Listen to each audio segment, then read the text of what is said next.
Hey y'all, I had to take a break from all that football. Come on in here and give y'all that video today. Um, I want to talk about something, man. I came across something. I was actually, like I said, I was watching football earlier and sat down at the computer and started, surfing and whatnot, trying to see what I could see. I guess I was being nosy or something, and I came across a article, or I should say a news clipping or whatever, and it was talking about a teacher. No, I'm saying a school administrator that had actually had a confrontation with a student and almost lost her eye. Oh, better yet, I'm sorry, she lost her eye. Yeah, crazy. We hadn't even been in the school year, what, 2 weeks yet, and we already got this type of violence jumping off. Let me ask y'all something. When did teaching school become such a hazardous occupation? I mean, I'm for real. Can anybody tell me that when did teaching school become such a hazardous occupation? I mean, you got teachers literally now having to worry about going to school and their safety. You know, you think they wake up every morning, getting dressed, have their lesson plan, going into the school, thinking they're just gonna have a regular day of teaching. They're gonna go in there, get their students lined out,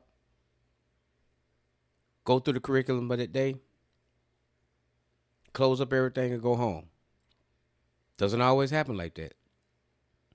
And this is a prime example of that. Let me show you all this video.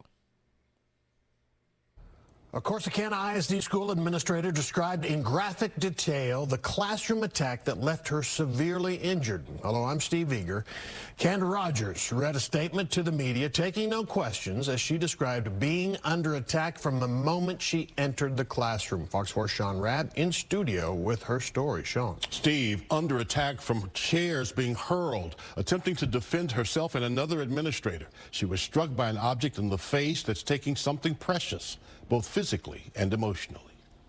Kendra Rogers, holding hands with her husband Eugene, followed by family, walks into the Corsicana ISD boardroom, reliving August 15th, the urgent call for help at Collins Intermediate in a classroom for students with behavioral issues. The teacher trying to calm an out-of-control student. When I arrived, the teacher and students were outside the classroom. One student was holding his head, having been assaulted by the student remaining in the classroom. What she describes is a violent confrontation, much more than what the district called a classroom disruption. He picked up a chair and acted as if he would throw it. He finally did throw it at me, but I caught it midair. He picked up another chair to throw at me when another assistant principal entered the room. I used the first chair to block the second. He picked up a third and threw it at the other assistant principal, and I used that initial chair to block the one that he threw at her. After blocking the chair thrown at the other assistant principal, he threw a wooden hanger at me, but I couldn't stop it fast enough. The hanger hit me in my right eye and knocked it out of the socket. I grabbed my blood was pouring out of my head and stumbled out of the classroom door. Rogers care flighted to Parkland, emergency surgery to try and save her eye. Doctors were able to reinsert my eye. However, they determined that I've been blinded, and they currently believe that my damage is permanent. She says it's time for the state to reevaluate the education code and how marginalized students are disciplined. Overly aggressive students need services to meet their needs, but I do not believe the safety of other students and the educational staff should suffer. It's not the child's fault per se, but it is the child's fault. It has to be dealt with. You can't just say, well, this person has a mental condition, so we'll let it go. Attorney George Ashford is not part of this case, but works in both the adult and juvenile system. Ashford says if the boy is charged, it would be a first-degree felony assault. The boy was released to his parents and must stay in a restricted place. But there will have to be a determination made about his conduct that will include psychiatric evaluations. As severe as his actions were, as they've been described to me, and knowing in fact that he does already have a mental health condition, Sean, can probably almost say for sure, and his age, you know, him being so young, that's probably going to be inevitable. The longtime educator says the governor and the legislature are complicit in what happened to her because they failed to fund public schools adequately to meet needs and mandates. The amount of state money per student unchanged since 2019. I believe in public school education, but what happened to me should never happen to another educator. Rogers and her husband, who's the Corsicana High School head football coach, taught in many public school districts. Her injury impacting countless numbers. Doctors have said her blindness is permanent and she may lose her eye. She says she's praying and believing for a miracle that her eyesight will be restored, and those many former students believing with her. All right, Sean, I have a question quickly, if you don't mind. We didn't hear anything about this. It's like the school locked it down and almost seemed to underplay it. Her injuries are very serious. What was the story behind not saying anything or seeming to play it down? So the district had no words today after she gave her statement. I can tell you only, Steve, there were HIPAA concerns about her physical injuries. But other than that, the district called it a classroom disruption, right, clearly, which is much more, with another student being assaulted also, much more than a classroom disruption. All right. Sean Rabb, thank you. This is crazy. And I say that because, I mean, you got teachers that go to work every day. I think, like I said, teachers, listen to that, and just over the years, teaching has become one of the most dangerous jobs to have. And that's crazy.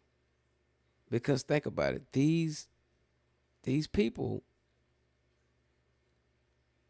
are responsible for instructing our kids, but yet and still, this is their job. This is what they are paid to do. They're paid to go to that building, their facility, and instruct.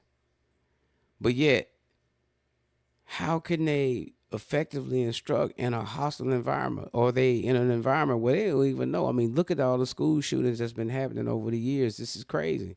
So now they got to worry about, you know, these students and the mentality of them when they come to work.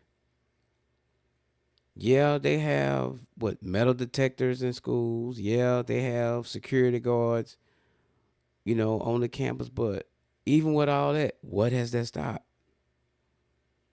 You still see these random acts to where kids are still getting guns in the schools, or these violent acts are still happening. So all the teachers out there, I applaud you guys. And I don't know if I could do that job. I really don't. No, I'm going to tell you, I'm going to be honest. I don't think I could do that job without ending up in some serious trouble myself, because these kids nowadays have gotten out of hand. You know, they are, I'm going to say, hostile at home, or, you know, or just have these behavior issues at home, and then they take that to school and be disruptive or cause problems and all kinds of whatnot. So, man, I'm just going to tell y'all, teachers, man, y'all be careful out there. Students, please, whatever you do, go to school to learn. Leave all your problems at home. If you need some help mentally or whatever it is, go to your parents, you know, or go to somebody and say, hey, I mean, I'm having trouble with this, or, you know, I'm feeling this way, or whatever it is, man. But don't take violence to school and endangering your fellow students and your teachers. Don't do that. And as parents, if we could fix it, let's try to fix it. Let's try to work on things that we identify at home with our kids.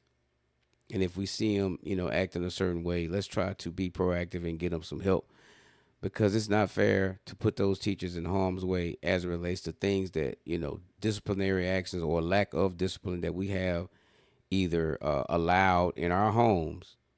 And now we want to take the kids to school and expect the kids to act a certain way at school when they don't even act that way at home. I got a video of a gentleman that's sharing his perspective on this topic that I'm talking about as it relates to that principal that got attacked. So give me a second and I'm going to put this on for y'all. And in the comments, I want y'all to tell me what you think. I posted a video yesterday of a principal of some school that got her eye knocked out by a student. This is what I have to say. Parents, understand this. You know that your child has issues. You know that your child has behavioral problems. As a parent, if you give a damn about your child, get your child some help. When you see something is going on, go get your child some help. If it's out of your control and you can't take care of it, go get your child some help. Because the reason I say that is this. You may play with your child, but it's people out here that don't play with kids. They don't give a damn how old your child is. Your child will get killed out here. You'll have to bury your child because you didn't take the necessary precautions to make sure that they was able to stay alive. It ain't no reason why these kids should be going to school attacking teachers, principals, other kids. And you think it ain't gonna be no repercussion for that. I don't see how these teachers nowadays do it. You can't put your hands on me and I don't do nothing back to you. Even if you a child, I was taught like this. The moment you decide to try to play grown, that's when I'm gonna treat you grown. It's too many parents that know that their kids are getting out of control and you not doing nothing about it. But then you expect everybody else to be leaning on your child now. That's why these kids are getting killed by these police the way they do. They don't have no home training, and you think that they gonna come out here and disrespect these laws and these laws gonna go for it? No. Get your child some help. Ain't nobody gonna feel sorry for you when your child get killed. Spare the rod, spoil a child. I mean, shit, I grew up getting my ass tore up. I ain't gonna lie to you. I knew not to go and cut up and act up in school. I knew not to, talk back or get too loud or, get too unruly at home. Because Dad wasn't having that shit. Wasn't having it. Hell, Mama wasn't having it. And it's like, I'm just not finna do none of this. And then even when I do have the liberty to go outside or go somewhere else, I'm not finna act up because guess what? If it gets reported that I'm acting up out of character somewhere else in public, oh no, that's even worse because they gonna bring that to the house. They gonna report, hey, Dad, and once Daddy find out, oh man, it's on and popping. In the neighborhood and how I grew up, even in just being around, even outside. So it's like that old saying goes, it takes a village to raise a child. It does.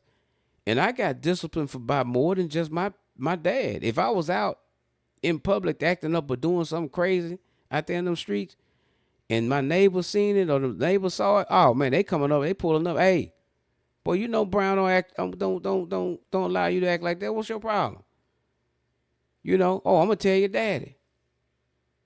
You know what I mean? I get that. Oh, I'm gonna tell your daddy. Come on. Oh, better yet, come on. We gonna go over here and we gonna talk to dad. Or they'll jump right in and handle it right then. Reprimand me then come back and report it to my folks. And guess what? It's finna be all over again. Cause not only did I was embarrassing the acts that I was doing or whatever I was doing, being disrespectful, whatever my bad behavior was at the present in front of them, they witnessed it. And now I'm actually a reflection of my parents. So now my parents are embarrassed for my actions. So guess what? Ooh, boy, it's finna be smoke in the city. But yeah, man, y'all raise your kids, man. Take care of your kids, get them some help if needed, but these teachers, man, yeah, that's a hard profession. And I commend you teachers. Y'all, y'all take a lot of shit. And with very little protection for yourself. And because I know there are rules and, all these guidelines and whatnot, and things you can and can't do and whatnot. And I want to say this to the parents. The teachers are there to teach your child. Okay? And if it gets reported that something has happened at school to your child, and you get a call and they say, hey, this is what's going on. This is what happened. Hear the story. Go up there, go to the school, talk to all parties involved. find out what's going on, and handle it. But don't automatically go to the school with an attitude thinking that the administration is picking on your child or trying to do something to your child, because that might not be the case. I'm not saying that, that doesn't happen sometimes, and I don't mean that they picking on them, but for whatever reason, people are people. But what I'm saying is, they're paid to do a job, profession. That's their profession, to teach children and have a safe environment for the rest of the students. And if your child is disruptive or being disrespectful and whatnot and unruly, and he gets sent to the principal's office, or they try to discipline him, or whatever the case may be, whatever they have to do to try to get your child to act the way they should act, don't go to the school with an attitude, tripping with these people. That's what they do. That's their job.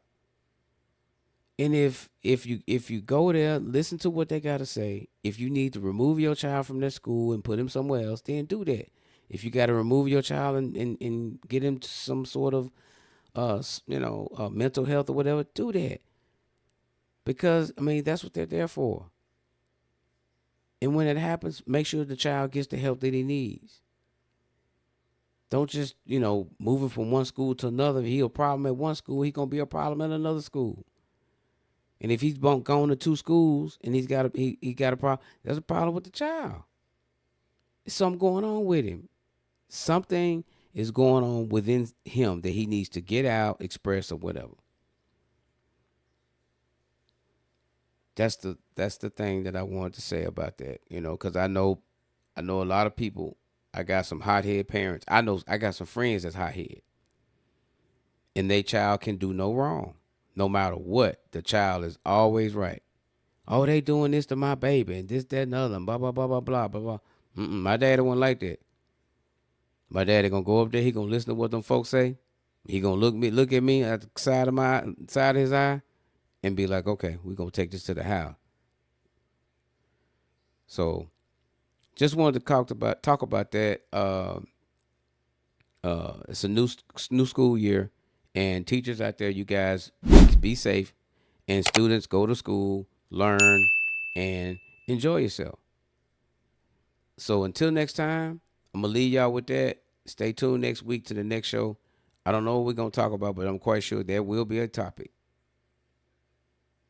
Peace.